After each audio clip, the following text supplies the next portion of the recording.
Kung isa ka sa mga empleyadong pagod na, yung tipong kahit anong overtime, parang kulang pa rin. I feel you.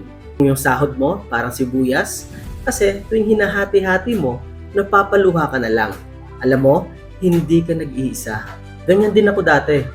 Kala ko, okay na yung 8 to 5. May konting ipon, may konting luho, pero dumating yung point na na-realize ko hanggang kailan ako magtitiis. Pero alam mo kung anong nagbago? Nang malaman ko na may paraan pala para unti-unting makaluwag kahit hindi ako techie, kahit part-time lang. Dito ko nakilala ang affiliate marketing.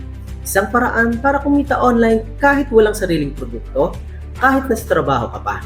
And the best part, hindi mo kailangan mag-isa kasi may community, may support, may nagtuturo, may gumagabay. So kung ikaw to, pagod, hirap at naghahanap ng extra na pagkakakitaan, baka ito na yung sign. Click mo lang yung link sa comment section, may free training video doon. Pwedeng yun na yung first step mo papunta sa buhay na gusto mo.